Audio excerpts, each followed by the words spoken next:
Magandang hapon po sa bawat isa po sa atin. Kamusta po tayo?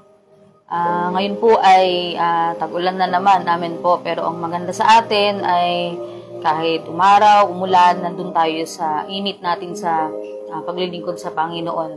So, kamusta po ang bawat isa? Isang buong week na naman po ang natapos at ngayon po ay araw na naman ng Lunes, kung saan ay mag-aaral po tayo ng salita ng Panginoon dito po sa Rema, Philippines. Ngayon po ay meron po tayong isang magandang topic po ulit na tayo po ay himay-himayin natin, aaralin natin, at maganda po na ito po ay mapakinggan natin, ma-remind po tayo muli ng Panginoon sa bagay na to. Amen po. Ang topic po natin ngayon ay, ang sabi po niya dito ay 5 truths to remember when you need hope. So, 5 truths to remember when you need hope. 5 bagay na kung saan dapat nating 5 katotohanan, 5 bagay na katotohanan na kung saan dapat po nating alalahanin kapag kailangan po natin ng pag-asa. Amen po. Dito po sa number 1, ang sabi po niya ay Christ is the source of your hope.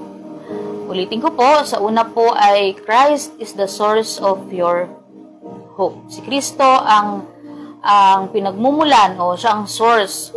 Siya yung kuhanan natin, yung kinukuhaan natin ng hope. Siya yung pinanggagalingan ng hope. Si Jesus. Amen po, pag sinabi pong hope ay pag-asa. Ito po ay yung expectation mo na kung doon sa isang bagay na something ay mangyayari. Yung ina-expect mo na may mangyayari. Amen po. Ito po yung hope, yung pag-asa. Tayo po mga Kristiyano ay dapat punong-puno ng pag-asa. May mga time po na nawawalan tayo ng pag-asa. Bakit po? Ano po dito yung mga dahilan? Minsan po, walang sagot dun sa panalangin natin. Hindi po natin nakikita na may nangyayari o andun tayo sa part na may nangyayari pa ba doon sa pinagpe-pray ko? Parang walang sagot ang Panginoon. Doon po, pag nandun na po tayo sa part na yun, nawawalan tayo ng pag-asa. Ano pa po, kapag meron po tayong plano, meron tayong pangarap na kung saan ay pumalya. Nag-failed. Nag-failed yung inaasahan mo, yung plano mo ay hindi nangyari doon sa inaasahan mong mangyari. Amen po, pumapasok dito yung kawalan ng pag-asa. Nalulungkot ka, nandun yung time na iniisip mo na, wala na atang pag-asa. Parang panghihinaan ka na ng loob. Ano pa po, bakit po tayo nawawala ng pag-asa? Isa po dito ay pag yung wala po tayong resources. Resources ng kasiyahan, resources ng mga bagay, material na bagay, ano po ba, even yung financial. Amen po, doon papasok yung parang nawawalan ka ng pag-asa. Nawawalan ka ng yung positive, nawawala yung positibong pananaw mo. Andun ka sa sitwasyon na kung saan ay, sa tingin natin ay imposible. Sabi nga nila may mga bagay doon na parang suntok sa buwan. Ang ibig sabihin parang hindi ka panipaniwala na pwedeng mangyari. Pag nandun ka sa sitwasyon na yun, pumapasok yung kawalan ng pag-asa. Kaya nga ang sabi ng Bible, di ba, huwag kang tumingin sa nakikita mo o nararamdaman. Kasi kapag tayo tumingin, nakakawalan ng pag-asa.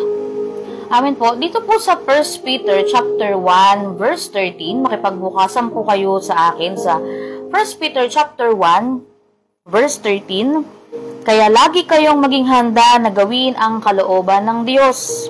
Magpakatatag kayo at lubos na umasa na matatanggap nyo ang mga pagpapalang ibibigay sa inyo kapag dumating na si Hesus Kristo. Sabi niya magpakatatag kayo kasi yung pag-asa ay nandoon sa Panginoong Hesus. Si Hesus ang source dapat ng pag-asa po natin. Hindi po tayo dapat mawalan ng pag-asa kasi yung pakiramdam na walang pag-asa ay pakiramdam lang. Ito ay sabi nga nila ay it's all in the mind. Pakiramdam mo lang at nasa isip mo lang. Amen po, kasi si Hesus ay kailanman hindi nawawalan ng pag-asa. Bakit po? Kasi siya mismo ang pag-asa. Siya mismo ang pag-asa. Siya ay punong-puno ng pag-asa kasi siya mismo yung pag-asa. Amen po. Kaya nga po dapat meron tayong Jesus eh. May Kristo tayo. Kaya nga palagi tayong mga born again, palagi nating ino-offer si Jesus sa buhay ng isang tao. Amen po. Kasi ang advice ng isang walang Jesus o ang advice po ng isang unbeliever o walang Kristo sa puso, kapag magbibigay siya ng pag-asa doon sa mga walang pag-asa, ang sasabihin lang niya ay, kaya mo yan, laban lang sa buhay. Ganyan talaga ang buhay o gulong ng buhay. Amin po, naka-encounter na po ba kayo ng gano'n eh? Ganyan lang talaga, minsan ganito, ganyan, pero laban lang. Somehow, mabibigyan ka ng encouragement, magkakaroon ka ng hope, pero hindi nagtatagal eh. Mamaya, wala na naman pag-asa yung tao, mamaya malungkot na naman. Amin po, kaya nga dapat si Jesus ang ibibigay mo sa kanya eh. Kaya nga dapat po nag-i-encourage tayo ng taong nalulungkot o nawawala ng pag-asa. Hindi lang yung basta encourage na kaya mo yan, kundi magbigay ka ng Word of God, ibigay mo si Jesus. Kasi siya mismo ang pag-asa. Amen po, si Jesus mismo ang ibibigay natin sa Kanya. Ngayon po, sa mga may sakit, ano po yung binibigay natin sa kanila? Yung mga taong, ulitin ko po, ay walang Jesus, walang Kristo sa buhay. Ang ibibigay na pag-asa sa may sakit, ano po, yung mga albularyo. Excuse me po, siguro naman po ay tayo ay mga Kristiyano na. Tayo ay kapag merong may sakit, kapitbahay mo, kakilala mo, kaibigan mo, hindi mo ibibigay yung albularyo, mamanggagamot na hindi yun yung pag-asang ibibigay mo eh. Kundi ano ibibigay mo? Ibibigay mo yung 1 Peter 2:24 na sa kanyang mga latay, tayo ay gumaling na. Amen po, kung naghahanap ng trabaho, yung kaibigan mo na tulungan mo ako, lagi na lang akong paliya sa trabaho ko, ano bang dapat kong gawin? Ang pag-asa ng unbeliever andun sa sasabihin nila na kaya mo yan. Maghanap tayo ng backer, tama po ba? Na maghanap tayo ng kakilala mo na lang para lumusot ka na lang, para maano ka na lang dun sa trabaho. Pero tayong mga Kristiyano at may Jesus, ano po ibibigay mo? Ibibigay mo yung Matthew 11:23-24. Diba na ano man ang hilingin mo, lagi mong ibibigay si Jesus. Bakit si Jesus ang source ng pag-asa? Laging si Kristo ang ipapakilala mo doon sa tao dahil kapag siya ang binigay mo, yung pag-asang mararamdaman niya ay walang katapusan. Hindi siya panandalian lang na ilang araw lang. Amen po. At hindi siya aasa, kundi magkakaroon ng pag-asa dahil si Jesus ang pag-asa. Amen po. Kapag hindi po si Jesus ang kinunan mo ng pag-asa, ay papaliya ka. Kapag hindi si Jesus ang kinuhaan natin ng source kung saan magkakaroon tayo ng positibong pananaw, ay papaliya po tayo. Amen po. Naalala ko po, meron po ditong sunog sa lugar namin. Hindi ko po alam kung nabalitaan nyo na po yun eh. Pero ang alam ko, nabalita po yun sa TV. Itong mga nakaraang linggo lang po. Ang tagal maapula nung apoy. At alam nyo po, may time na yung mga bumbero umalis na kasi nagkulang yung gamit nila. Sobrang laki nung apoy. Lumipas po yung ilang araw na may apoy pa rin doon po sa factory po kasi yun malapit po yun dito sa amin.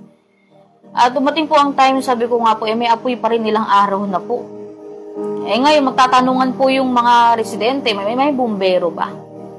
At pag may darating na po na bumbero, ay andun agad yung pag-asa nila na mamatay na yan yung apoy.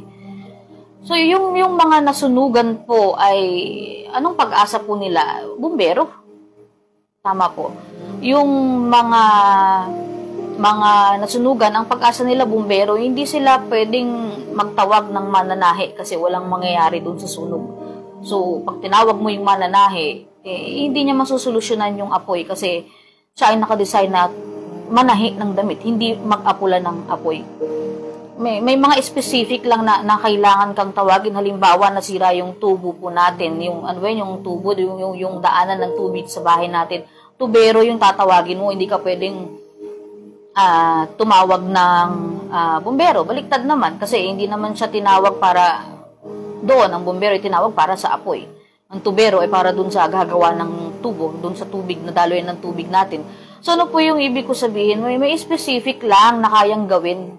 May specific lang na tatawagin ka. Ulitin ko po, yung mga nasusunugan dito nung nakaraan sa amin, kapag nakakita na ng bumbero, andun na yung pag-asa nila na ay may bumbero na.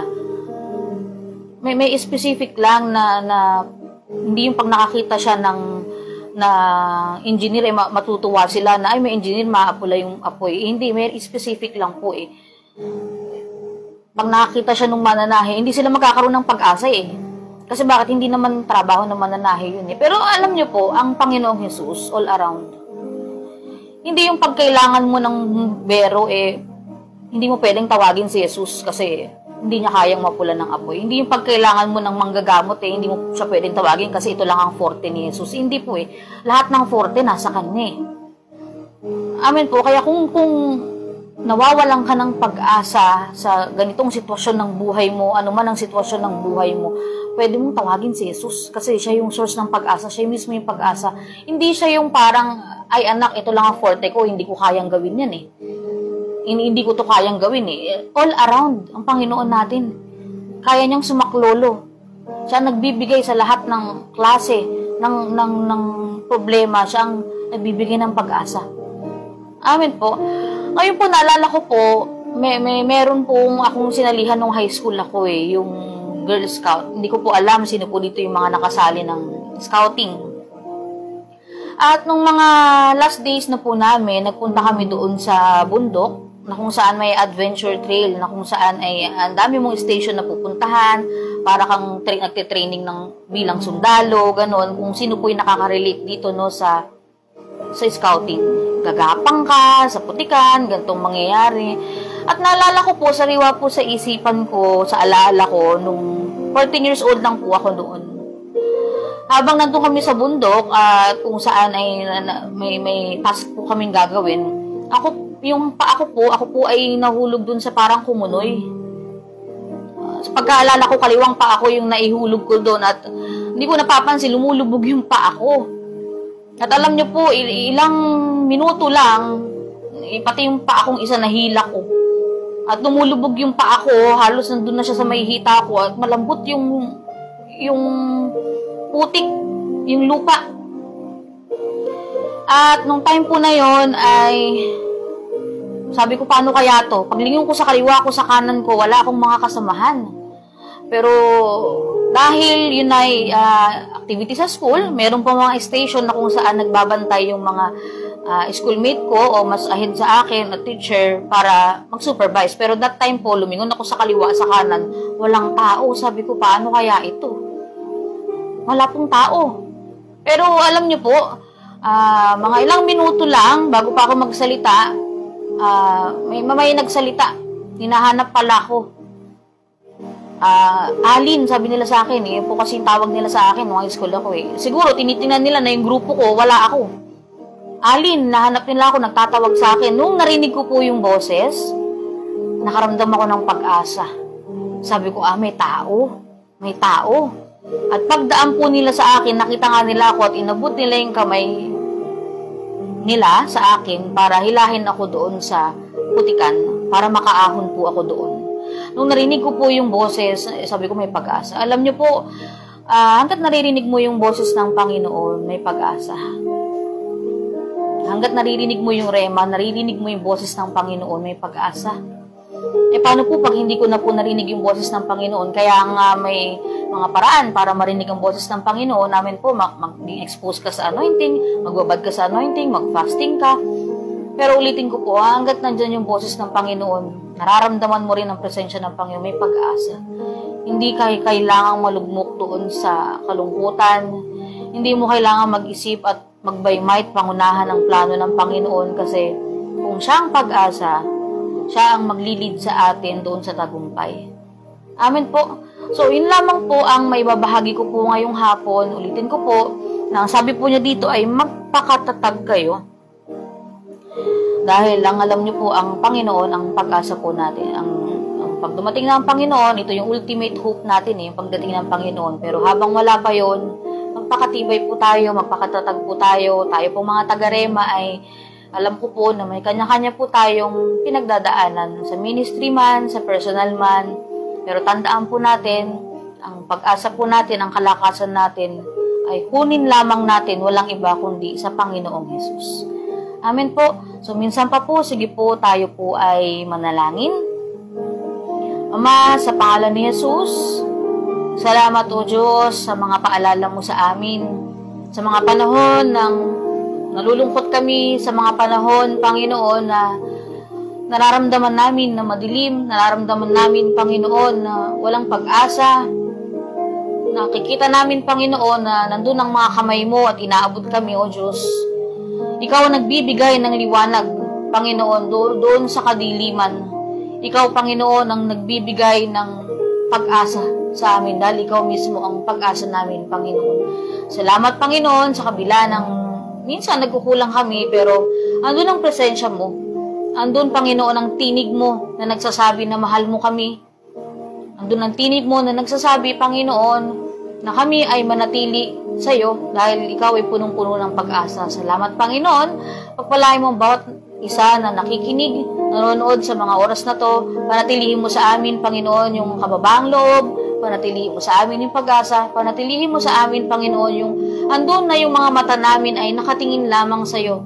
Hindi sa nakikita namin o sa nararamdaman, kundi sa iyo lang nakatingin sa mga salita mo. Salamat, Panginoon. Ito pong aming samot dalangin sa pangalan ni Jesus. Amen. So muli po, tayo po ay maging maligaya na maglingkod po sa Panginoon. Ingat po tayong lahat. God bless po at magandang hapon po sa bawat isa.